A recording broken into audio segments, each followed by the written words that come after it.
तेरे पापा भी ना कभी फोन ही नहीं उठाते। चल। हाँ आई। विशु, अभी तक स्कूल यूनिफॉर्म नहीं पहनी? स्कूल नहीं जाना है क्या? क्या हुआ विशु? मम्मी, विशु पापा को मिस कर रहे हैं। पापा आ जाएंगे ना तो सब पहले जैसा ठीक हो जाएगा। लेकिन तेरे पापा को फुर्सत मिलेगी तब आएंगे ना। 1 साल हो गया, उन्होंने अपना चेहरा भी नहीं दिखाया। उन्हीं का फोन है, जा विशु को बुला। हाँ। रोहित, आपको बोलने का कोई फायदा तो नहीं है, लेकिन कम से कम बच्चों के लिए तो फोन किया कीजिए। तो क्या मेरे बिना बच्चे भी नहीं संभाल पा रही हो तुम? संभाल तो मैं बहुत कुछ रही, जॉब भी करने लगी हूँ अपने बच्चों के फ्यूचर के लिए। अरे तो छोड़ दो ना जॉब, खर्चे के लिए पैसे भेजता तो हूँ हर मंथ। पैसे ही सब कुछ होते हैं क्या रोहित? अगर ऐसे ही करना था तो मेरे साथ साथ बच्चों की जिंदगी क्यों? अरे यार वो वापस से शुरू मत करो, ये बताओ फोन क्यों किया था? मम्मी आगे नहीं आना। विशु तू क्या कर रहा है? दीदी उसको साइड में रख। नहीं दीदी, आगे नहीं आना। विशु मत कर ऐसा। मम्मी, विशु ये क्या कर रहा है बेटा? छोड़ दे उसे, छोड़ दे। विशु ऐसा नहीं करते। विशु, विशु छोड़ दे बेटा। क्या होता जा रहा है तुझे विशु? क्या हुआ? मुझे मर जाना है माँ, मुझे मार दो माँ। विशु बस ऐसा नहीं बोलते। मैं जानती हूँ तू किस तकलीफ में है, तेरी प्रॉब्लम क्या है, लेकिन तूने मुझसे प्रॉमिस किया था ना कि तू हार नहीं मानेगा, अपने आप से लड़ेगा। तू प्रॉमिस किया था ना, तू कभी वैसा नहीं करेगा वापस। प्रॉमिस कर।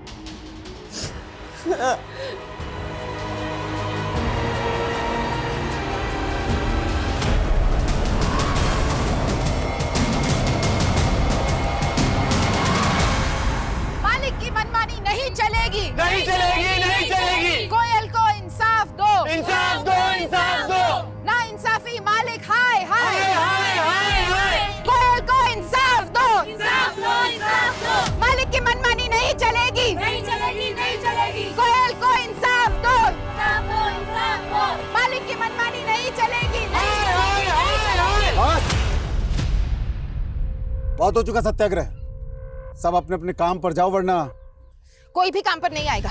जब तक आप कोयल को वापस काम पर नहीं रखते, हमें से कोई काम नहीं करेगा। आपने इसे काम पर से सिर्फ इसलिए निकाल दिया क्योंकि प्रेग्नेंट है। एक होने वाली माँ को काम करने का हक नहीं होता क्या? ओके, मैं समझौता करने के लिए तैयार हूं। अपनी लीडर को अंदर भेज दो।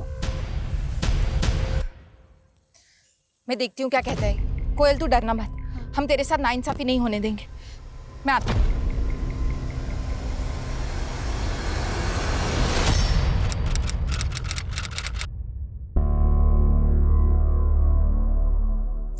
काफी टाइम हो गया यार, शीतल दीदी अभी तक नहीं आई।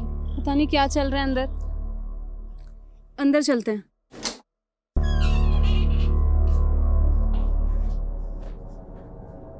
क्या है ये? शीतल दीदी कहाँ है? हाय शीतल दीदी। अरे क्यों शीतल और कोयल के चक्कर में अपने पेट पर लात मारते हो? जाओ अपना काम करो। हमने पूछा शीतल दीदी कहाँ है।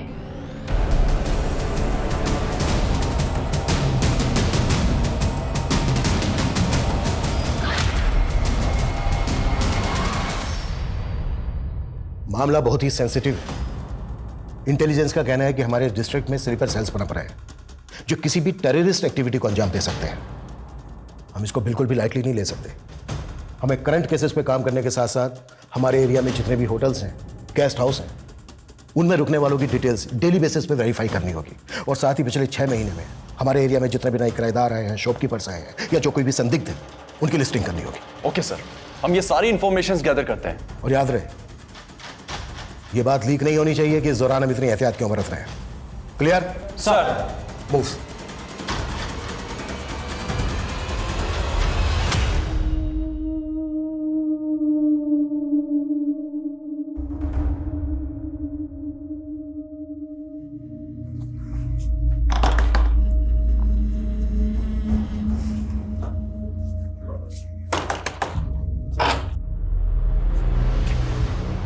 नमस्ते अंकल, मैं नितेश की फ्रेंड रिम्मी। बोलो। वो अंकल, नितेश कई दिनों से कॉलेज नहीं आ रहा है। वो यहाँ नहीं रहता, वो दुबई चला गया। क्या? दुबई? लेकिन ऐसे कैसे हो सकता है? उसने तो इस बारे में मुझे कुछ नहीं बताया। तो अब मैं बता रहा हूँ ना। चलो जाओ, जाओ यहाँ से। लेकिन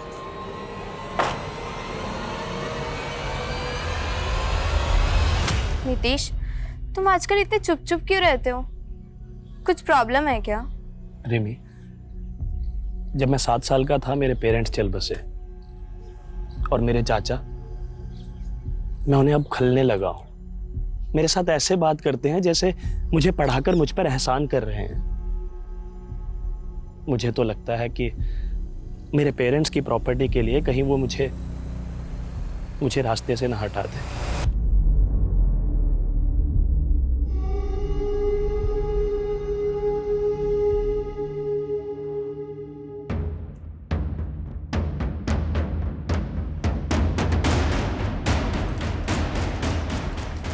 सर, ये वो वही घर है जहाँ पे वो लड़के 3 महीने से रह रहे हैं।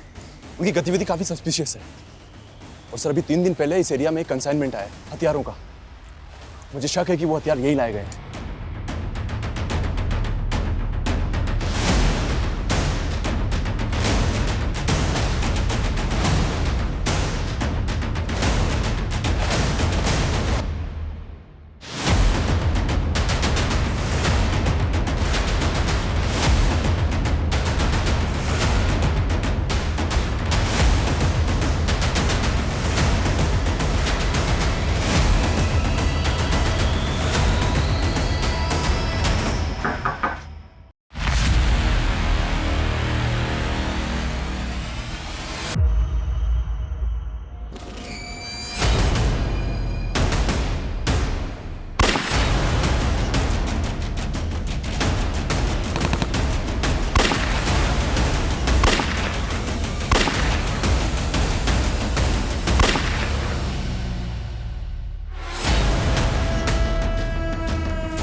सर अंदर कोई नहीं है।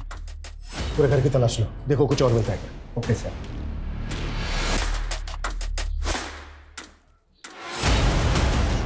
वर्मा सर, ये देखो पीछे का रास्ता खुला हुआ है।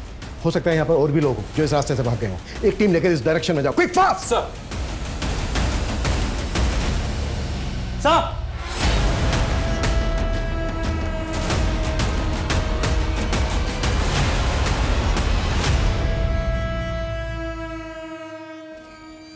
इतने हथियार,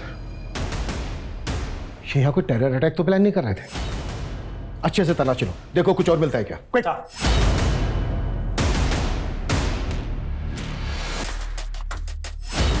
सर,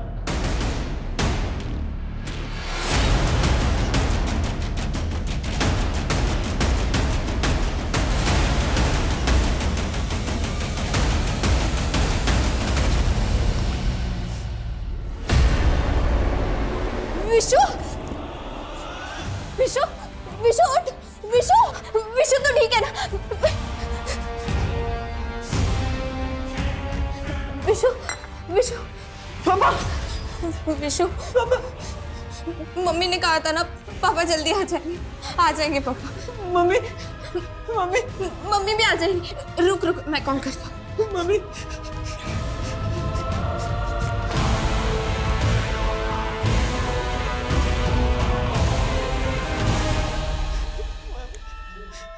हेलो,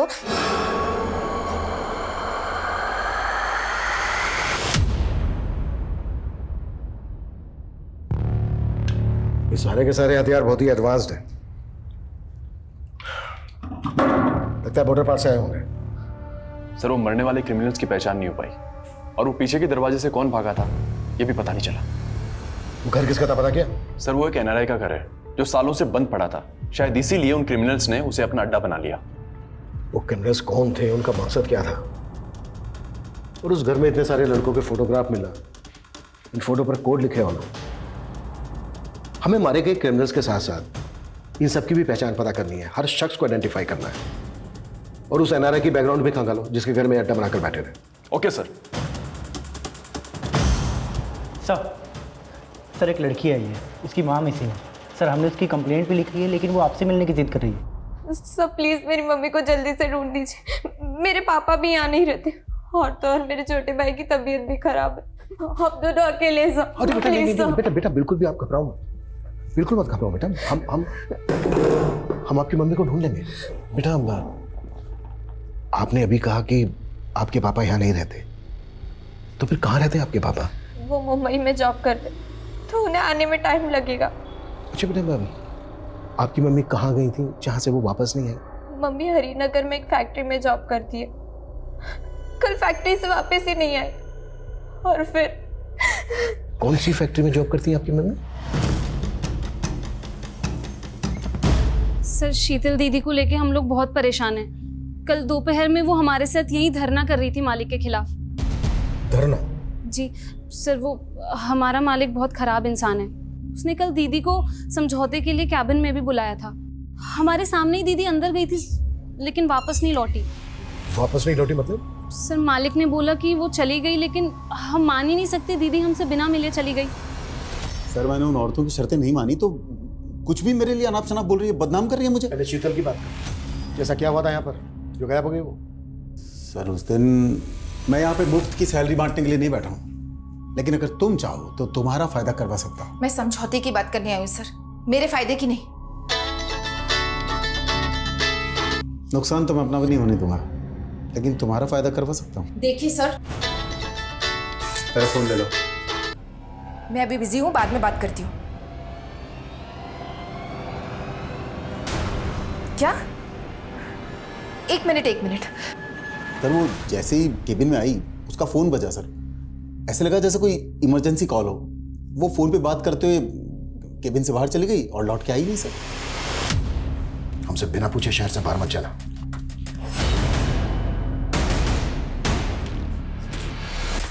ये आदमी मुझे शक्ल से ही कमीना लग रहा है। इसके कारनामे पता करो और शीतल के कॉल रिकॉर्ड्स निकालो। चेक करो, जैसे कि ये बोल रहा है शीतल को कोई कॉल आया था क्या जिस दरमियान वो यहाँ पर थी? और अब शीतल के घर पे एक लेडी कांस्टेबल तैनात कर। उसकी बेटी रिमी बोल रही थी कि वो और उसका भाई घर पे आ गए। Okay sir.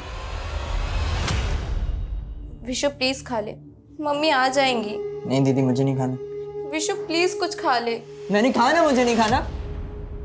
विशु रुक प्लीज। विशु पापा बेटा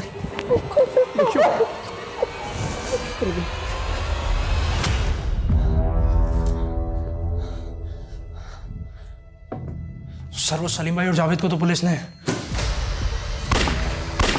लेकिन मैं ये C4 बचा लाया वहां से किसी तरह। शाबाश जुबैद, तुमसे यही उम्मीद थी। सर उस घर से मिली फोटोज में से ये लड़का आइडेंटिफाई हो चुका है। गोंडा थाने में इसकी मिसिंग कंप्लेंट भी है, लेकिन सर इसके दो नाम हैं, जीवन और जुबैद। दो नाम? सर वैसे तो इसका नाम जीवन ही था, लेकिन अपनी फैमिली के अगेंस्ट दूसरी कम्युनिटी से इन्फ्लुएंस होकर ये कन्वर्ट हो गया और अपना नाम जुबैद रख लिया। जब ये गायब हुआ था तो उसकी फैमिली ने मिसिंग कंप्लेंट दर्ज करवाई थी, और सर उनका कहना है कि कोई इसे बरगला रहा था। कौन बरगला रहा था? कहाँ है इसकी फैमिली? सर इसकी फैमिली तो उसी दिन गायब हो गई थी जिस दिन वो दो क्रिमिनल्स क्रॉस फायरिंग में मारे गए थे। हो सकता है इस लड़के जुबैद की फैमिली को ये बात पता हो कि उनका बेटा देश विरोधी गतिविधियों में शामिल है, इसलिए इंट्रोगेशन के डर की वजह से कहीं गायब हो गए। पॉसिबल है सर। पॉसिबल है ये जितने भी लड़के हैं इन सबको जुबैद की तरह गुमराह किया गया हो। हमें इन सब की पहचान पता करनी होगी ताकि हम इस टेरर ग्रुप के सरगना तक पहुंच सकें और उसका मकसद पता कर सकें। ओके सर, मैं कोशिश करता हूँ। सर शीतल का फ़ोन फैक्ट्री से 2 किलोमीटर दूर चांदपुर के एरिया में बंद हुआ था। उसी दिन जिस दोपहर को वो फैक्ट्री में देखी गई थी, सर मैंने उसके फ़ोन का IMEI नंबर ट्रेस करने के लिए भेज दिया। कपिल का कहना है कि उस दरमियान उस शीतल को किसी का कॉल आया था। पता क्या किसका कॉल था वो? जी सर, वो कॉल उसके पति के नंबर से आया था। हाँ सर, मैंने उस दिन शीतल को कॉल किया था। पहले तो उसने फ़ोन कट कर दिया। जब मैंने उसे कॉल बैक किया तो उसने कहा मैं अभी बिजी हूँ, बाद में बात करती हूँ। लेकिन सर शीतल ने कॉल बैक ही नहीं किया। बाद में रिमी ने मुझे फ़ोन करके बताया कि उस दिन शीतल फैक्ट्री से घर ही नहीं आई थी। शीतल की फैक्ट्री के मालिक ने मुझे बताया कि तुम्हारे फ़ोन के बाद शीतल पैनिक हो गई थी, जैसे उसे कोई बुरी खबर मिली हो। नहीं सर, ऐसा कुछ नहीं था। तुम्हें किसी पे शक है जो शीतल के साथ ऐसा कर सकता है? एक्चुअली सर मैं तो यहाँ रहता ही नहीं हूँ, लेकिन हाँ पिछले कुछ टाइम से शीतल विशु को लेके काफ़ी परेशान थी। दरअसल कुछ ड्रग एडिक्ट लड़के हैं जो काफी टाइम से विशु को बुली कर रहे थे। कपड़े उतार यार, कपड़े उतार यार, झाड़ू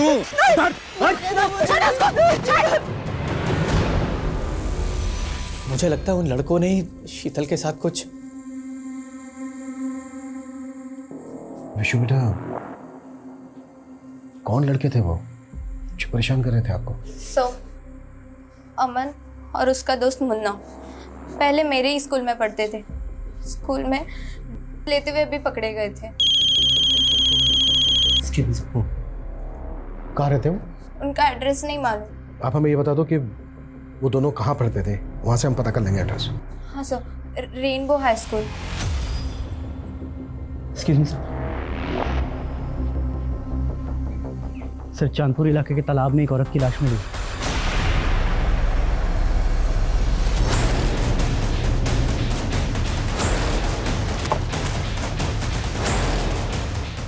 सर, लाश को पानी में तैरते देखकर गांव के लोगों ने फोन किया था।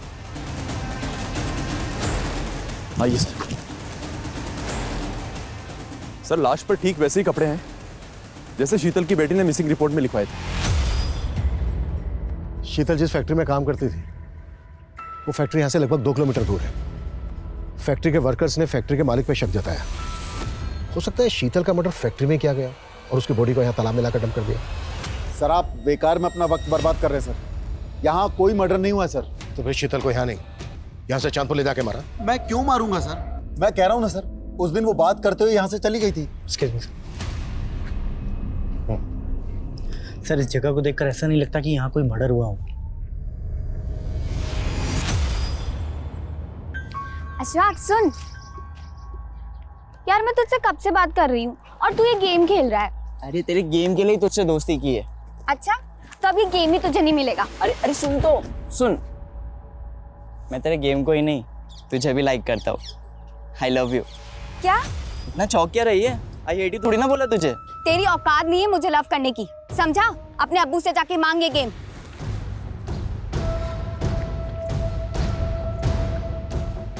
चल आजा मेरे साथ, गेम भी मिलेगा और लड़की भी। पोस्टमार्टम रिपोर्ट के मुताबिक शीतल के सर पर पत्थर के टुकड़ों के ट्रेसेस मिले हैं।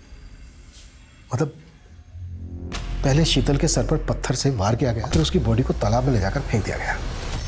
सर, रिपोर्ट के मुताबिक तो शीतल मौत के पहले सेक्सुअली एक्टिव थी। सर, हो सकता है कि उसका किसी ने रेप किया हो और लाश को तालाब में फेंकने की वजह से रेपिस्ट का डीएनए वाइप आउट हो गया। पोस्टमार्टम रिपोर्ट रेप कंफर्म नहीं करती है। अगर शीतल सेक्सुअली एक्टिव थी तो डेफिनेटली अफेयर चल रहा था उसका किसी के साथ, क्योंकि पिछले 1 साल से उसका पति रोहित मुंबई में था। सर, शीतल के कॉल रिकॉर्ड्स में इस भगत बिष्ट नाम के आदमी का नंबर मिला है। और सर, जिस तरह से शीतल इसे फ्रीक्वेंटली कॉल किया करती थी, सर हो सकता है कि वो अफेयर इन दोनों के बीच में। भगत बिष्ट। अब्बू, वीडियो गेम कब दिला रहे हो? पहले परीक्षा में 75% देकर के पास हो जाओ, फिर उसके बाद में जो मांगोगे वो दिलवा देंगे। 75%? इतने तो मेरे बाप के भी नहीं आएंगे कभी। अरे क्या कर रहे हो? बच्चा है। अरे ऊँट जैसा बड़ा हो गया और बच्चा है। अरे बैल जैसी बुद्धि लेकर घूम रहा है। गेम चाहिए इसे, गेम चाहिए। गलती की मैंने, उसकी बात सुन लेनी चाहिए थी। वो मुझे गेम भी दे रहा था और लड़की भी। लड़की? कौन से गुल खिला रहा है तू? कौन भर रहा है तुझे? ये क्या बोल रहे हैं सर? शीतल का मर्डर हो गया? क्या रिश्ता था तुम्हारा शीतल के साथ? सर, वो मेरी कंपनी में सेल्स ट्रेडर थी और कुछ नहीं। पर शीतल तो हरिनगर के ग्राम सेवा गृह उद्योग में काम करती थी। हाँ सर, वो मेरी कंपनी के लिए पार्ट टाइम और जिस कंपनी की आप बात कर रहे हैं उसके लिए फुल टाइम काम करती थी। कैसा पार्ट टाइम जॉब? सर, मेरी कंपनी कॉस्मेटिक प्रोडक्ट्स बनाती है, तो वो ऑर्डर्स लेके आती थी और बदले में उसे कमीशन दे देता था। हाँ सर, मम्मी कॉस्मेटिक प्रोडक्ट्स भी सेल करती थी। कुछ सैंपल्स भी रखे हैं यहाँ, मैं लेकर आती हूँ। ये देखिए सर। बेटा, अभी आप अंदर जाओ, हमें आपके पापा से कुछ बात करनी है। रोहित, हमें पोस्टमार्टम रिपोर्ट से पता चला है कि शीतल सेक्सुअली एक्टिव थी। तुम तो यहाँ रह नहीं रहे थे पिछले 1 साल से, तो क्या शीतल का अफेयर चल रहा था किसी के साथ? ये कैसी बात कर रहे हैं आप सर? शीतल का अफेयर? सर, ये हो ही नहीं सकता। शायद किसी ने उसके साथ जबरदस्ती की होगी सर वो मुन्ना और अमन, उन्होंने मेरे विशु को भी मोलेस्ट किया था सर। मैं आपसे कह रहा हूं, आप उन दोनों को पकड़ के अंदर कीजिए सर।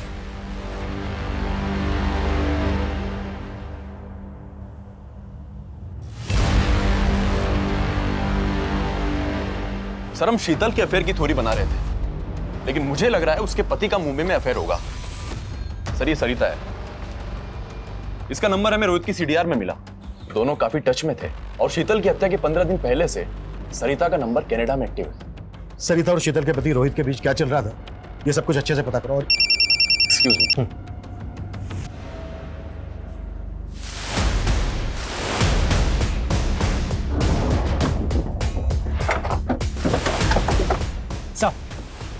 सर रागिनी ने इस लाश को यहाँ पे देखा था। सर ये उसी लड़के जुनैद की लाश है जिसकी फोटो हमें उन लड़कों की फोटोज में मिली थी। लगता है इसका मर्डर काफी पहले हुआ है। हाँ शायद ये लड़का हमारे रडार में आ चुका था, इसी वजह से टेरर ग्रुप ने इसको मार दिया। इस टेरर ग्रुप को कौन रन कर रहा है, मकसद क्या है उनका, अभी तक हम ये भी पता नहीं लगा पाए। अच्छा, इस लड़के के अलावा जो बाकी लड़के थे जिनके फोटोग्राफ लेते हैं, उनकी पहचान पता करने के लिए क्या कर रहे हैं हम लोग? सर कोशिश तो जारी है।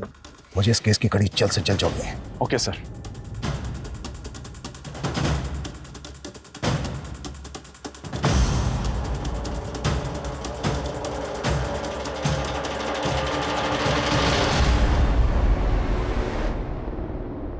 मेरी फर्स्ट सैलरी से खरीदा मैंने तुम्हारे लिए।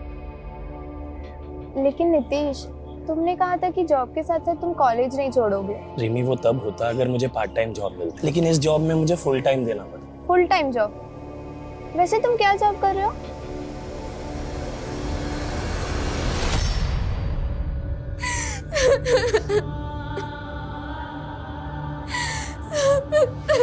सर मैंने रोहित और सरिता के बारे में मुंबई से पता लगवाया है। सर वहाँ वो दोनों एक ही फ्लैट में रहते थे और वो भी लिव इन में। मैं शीतल को कोई धोखा नहीं दे रहा था सर, बल्कि शीतल और मैं तो एक दूसरे को डाइवोर्स नहीं, तूने सरिता के लिए शीतल को रास्ते से हटा दिया और फिर सरिता को भेज दिया कनाडा। वो भी इन्वॉल्व थी ना शीतल के मर्डर में? जी नहीं सर, सरिता को कनाडा में जॉब मिल गई थी इसलिए वो वहां चली गई। शीतल के मर्डर के वक्त तू भी मुंबई में नहीं था। सर मैं किसी जरूरी काम से दिल्ली गया हुआ था और मेरा यकीन कीजिए सर, शीतल और मैं सच में एक दूसरे से डाइवोर्स लेना चाहते थे। मैं जानती हूँ हमारे बीच झगड़े होते हैं, लेकिन मैंने आज तक आपके साथ कभी बेवफाई नहीं की। हमेशा अपने रिश्ते को सुधारने की कोशिश की है, लेकिन आप है कि कभी... अब मैं तुम्हें इस रिश्ते से आजाद कर रहा हूं, डाइवोर्स दे दो मुझे।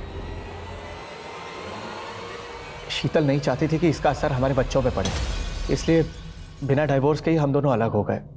यही सच है सर। शीतल का सच तो उसी के साथ मर गया, लेकिन अब तू सच बोलेगा। एक सच बता, शीतल के साथ फोन पर क्या बात हुई थी तेरी? तूने जानबूझकर शीतल को बाहर बुलाया और मरवा दिया उसको? ये सच नहीं है सर, बल्कि सच तो यह है कि सरिता मुझे छोड़ के कनाडा चली गई और अब मैं शीतल की जिंदगी में वापस आना चाहता था सर। ये दुख की बात है कि मैं शीतल को ये कह ही नहीं पाया। सर जिन लड़कों की फोटोज में मिली है उनमें से ये एक लड़का नितेश इसी इलाके में रहता है। शीतल की बेटी रिमी के साथ पढ़ता है और शीतल के घर इसका काफी आना जाना भी था। हाँ सर, नितीश मेरा अच्छा दोस्त था। मैं काफ़ी दिनों से उसके बारे में पता करने की कोशिश कर रही थी, लेकिन कुछ पता नहीं चला। हमें शक है कि नितेश एक टेरर ग्रुप से जुड़ा था। नहीं सर, वो तो बोलता था कि उसे अपने चाचा से खतरा है। उसके चाचा ने उसके पेरेंट्स की सारी प्रॉपर्टी हथिया ली थी।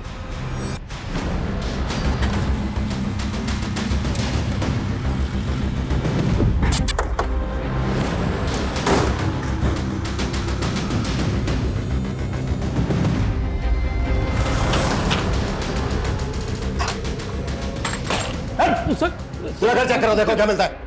क्या हुआ सर? क्या हुआ? टेरर ग्रुप के लिए काम करता है नितेश। कहाँ है वो? वो तो दुबई में है सर। क्या ढूंढ रहे हैं आप? वो चाचा मेरा पासपोर्ट रखा था यहाँ पर। पासपोर्ट? लेकिन क्या करेगा पासपोर्ट का? चाचा वो मेरी दुबई में जॉब लगी है इसलिए। सीधे सीधे बोल, तू और नितेश किसके लिए काम करते हो? किसी के लिए काम नहीं करता सर। अगर घर में कुछ नहीं मिला तुझे याद दिलवाते हैं हम सब कुछ। मनीष लेके चलो इसको। चलिए। क्या हुआ बे, खाना क्यों नहीं खा रहा है? आपके मार से पेट भर गया। तो क्या हुआ, अब्बू है तुम्हारे? हाँ तो फिर भी गेम नहीं दिला रहे ना। कोई नहीं, ये जमीन जायदाद तो दादू की है ना, मुझे मेरा हिस्सा चाहिए इसमें से। हिस्सा? ये कौन सा बर रहा है तेरे दिमाग में? पानी पीजिए।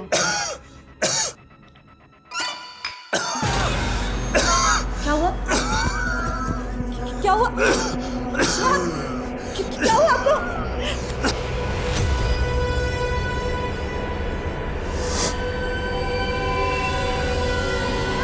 क्या हुआ आपको सरीरा? अश्वक, देख तेरे अब्बू को क्या हो गया?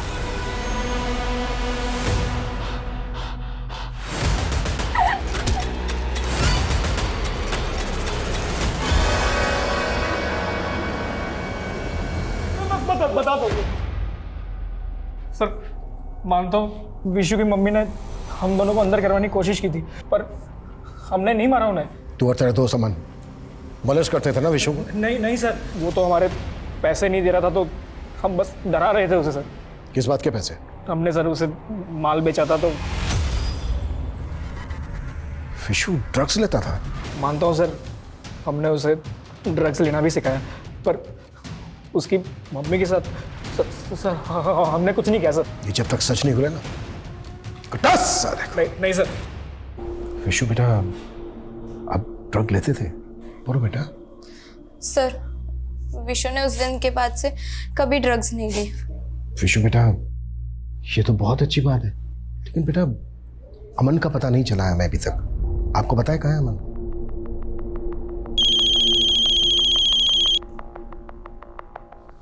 हाँ मनीष। सर नितेश का मर्डर हुआ था। नितेश का मर्डर हुआ है? जी सर, करीब 1.5 महीने पहले मुजफ्फरनगर पुलिस को एक अनआइडेंटिफाइड लाश मिली थी। सर उस वक्त उस लाश की शिनाख्त नहीं हो पाई थी, तो उनको उसका अंतिम संस्कार करना पड़ा। लेकिन जब हमने नितेश का फोटो सर्कुलेट किया तो मुजफ्फरनगर पुलिस ने हमको ये अपडेट दी। हम नितेश को टेरर ग्रुप से जुड़ा हुआ मानकर चल रहे थे। पॉसिबल है जिस वजह से जुबैद का मर्डर हुआ उसी वजह से नितेश का भी मर्डर हुआ हो। सर साइबर सेल से एक इन्फॉर्मेशन आई है, हमने शीतल के मोबाइल के IMEI नंबर को ट्रेस पे डाला था सर। उसके उस फ़ोन में किसी दूसरे नंबर की सिम एक्टिव हुई है। किसके नाम पे रजिस्टर्ड है वो सिम? सर एक मोबाइल शॉप के ऑनर के नाम।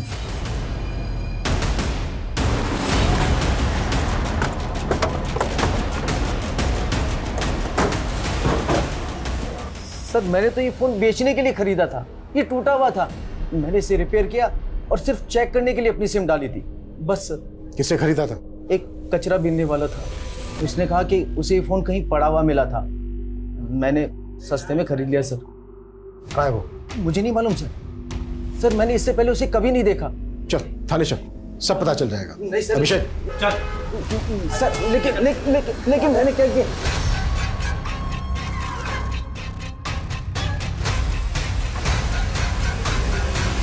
सर मोबाइल शॉप ऑनर ने रैक पिकर का ये स्केच बनवाया है। कहना मुश्किल है कि ये आदमी एग्जिस्ट भी करता है, वो शायद हमें घुमा रहा है। नितेश के चाचा के खिलाफ भी कुछ नहीं मिल रहा है। क्या शीतल का मर्डर केस वाकई में टेरर ग्रुप से कनेक्टेड हो सकता है? सर नितेश के केस में एक और बात बड़ी अटपटी है। नितेश का फोन ऑफ हुआ था सहारनपुर के जमुना मार्केट के आसपास और उसकी लाश मिली मुजफ्फरनगर में, जो यहाँ से काफी दूर है। अगर हम ये मान लें कि नितेश को मारने के बाद उसकी लाश को मुजफ्फरनगर में डंप किया गया और फोन बंद हुआ था उसका जमुना मार्केट में, मतलब हो सकता है नितेश का मर्डर जमुना मार्केट के आसपास ही हुआ हो। वर्मा, जमुना मार्केट के आसपास जितने भी सीसीटीवी है सब खंगालो, लीड वहीं से मिलेगी। Okay sir. सर सर ये कॉस्मेटिक बिजनेस वाला भगत बिष्ट सर, ये अपना ऑफिस बंद करके पता नहीं कहाँ भाग गया। व्हाट? ज्योति नगर में अकेला रहता था और अब इसके घर पे भी ताला लगा हुआ। हम मान कर चले थे कि शीतल के साथ उसका अफेयर और वो बैकग्राउंड खंगालो इसके। सर बेटा तुम लोग सोच रहे थे कि तुम्हारे पापा मुंबई जॉब के लिए गए हैं, लेकिन मैं तुम लोगों से बहुत दूर चला गया था बेटा, अलग हो गया था। मैं मानता हूं मैं भटक गया था, लेकिन ये सच है कि बेटा मैं तुम लोगों के पास वापस आना चाहता था। काश कि मैं पहले वापस आ जाता, तो ये सब कुछ होता ही नहीं। अपने पापा को माफ कर दो।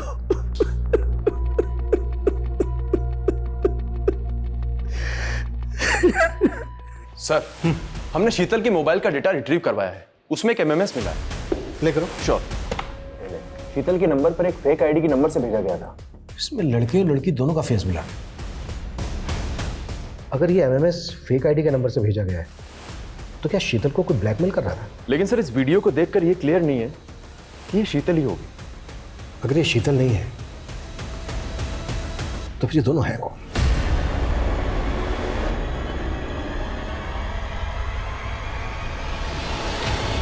सर भगत का फोटो हमने हर जगह सर्कुलेट किया था। भोपाल से इसकी एक हिस्ट्री मिली। सर इसका असली नाम भगत नहीं अशफाक है। और सर 15 साल की उम्र में इसने अपने माँ बाप को खाने में बेहोशी की दवा देकर बेहोश किया और जिंदा ही अपने घर में दफना दिया था। सर 2 महीने बाद जब इस क्राइम का खुलासा हुआ तो भोपाल पुलिस ने इसे अरेस्ट कर लिया था। लेकिन सर उम्र कम होने के कारण इसे जुवेनाइल होम भेजा गया। लेकिन सर ये वहाँ से भी भाग गया था। उसके बाद से ये अंडरग्राउंड था। इसका लेटेस्ट फोटो भोपाल पुलिस के हाथ तब लगा जब ये नाम बदलकर भोपाल में अपने एक दोस्त से मिलने गया था। लेकिन सर ये तब भी पकड़ा नहीं गया था। ये नाम बदलकर कॉस्मेटिक का धंधा कर रहा था। एक हिस्ट्री शीटर के पास इतना सारा पैसा, जाहिर सी बात है इसने इससे पहले भी बड़े बड़े कांड किए होंगे। इसका जो भोपाल का दोस्त है उसका पता करो, हो सकता है अभी भी उसके टच में हो।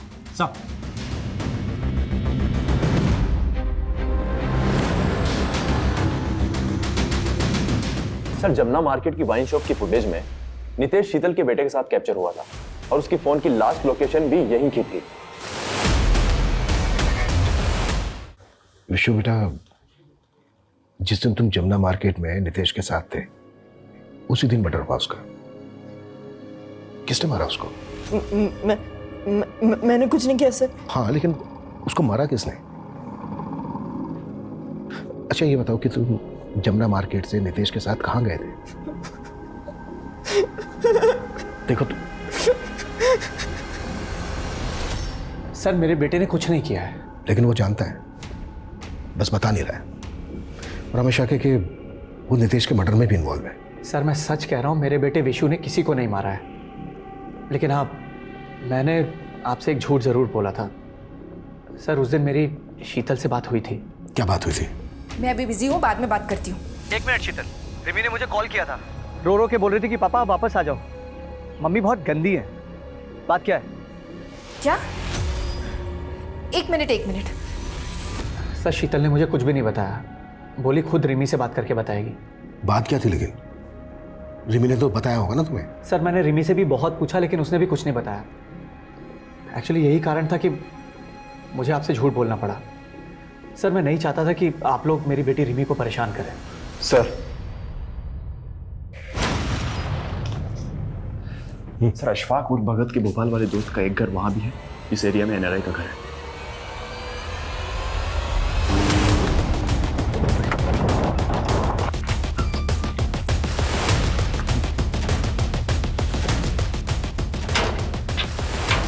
तोड़ो।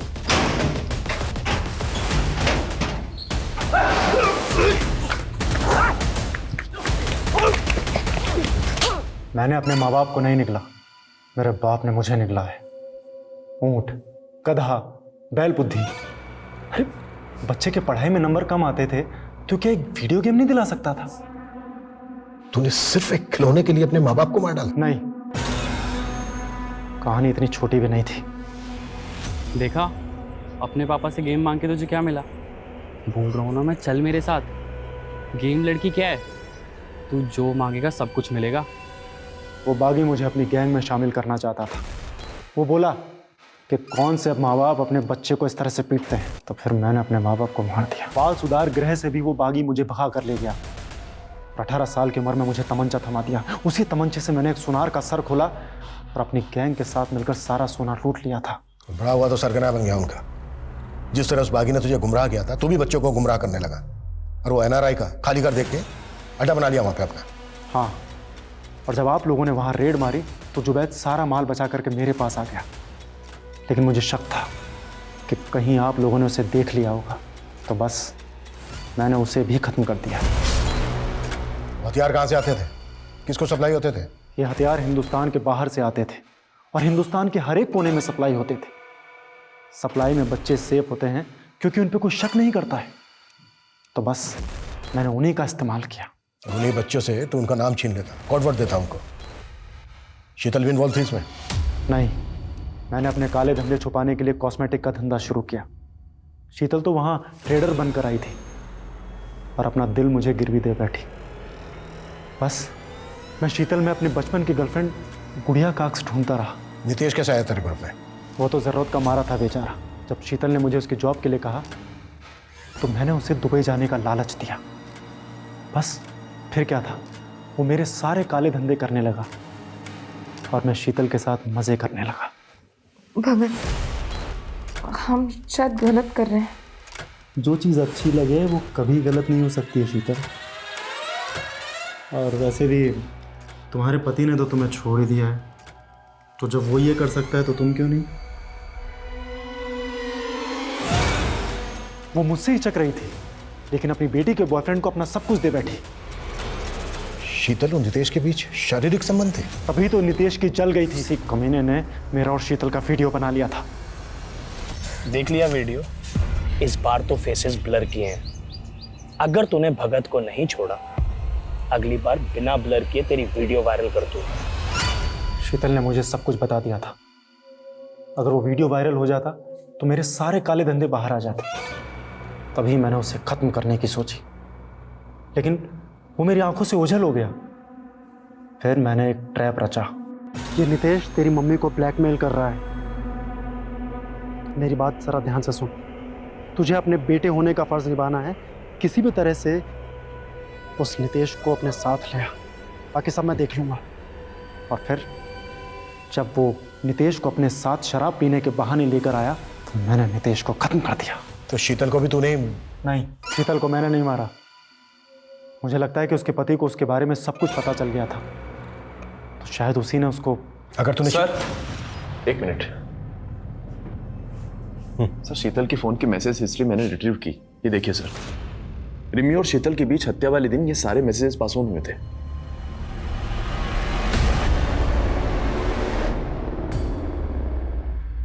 तुम अपनी मम्मी को मारने के बाद उन्हीं की मिसिंग कंप्लेंट फाइल करवाने हमारे पास आ गई, क्योंकि उन्होंने मेरे दोस्त नितेश के साथ।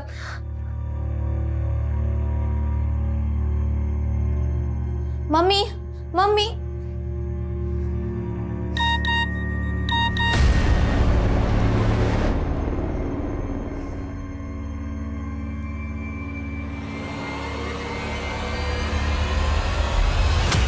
मैं नितेश के लिए 1 महीने से परेशान थी और फिर मैंने मम्मी के मैसेज हिस्ट्री और कुछ वीडियोस देखे।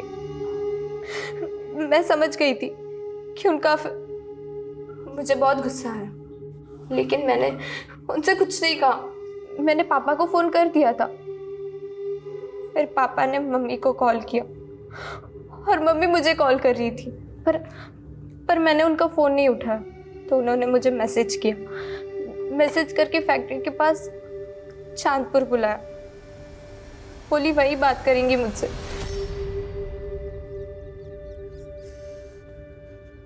क्या है? बेटा, मैं बहुत बुरी हूँ, खुद की नजरों में गिर चुकी हूँ, मुझे माफ कर दो। नाटक बंद करो आप। मुझे बस इतना बता दो, नितेश कहाँ है? नितेश? मुझे नहीं पता। क्यों? मार दिया ना उसको? रिमी, नहीं बेटा। आपका कोई भरोसा नहीं।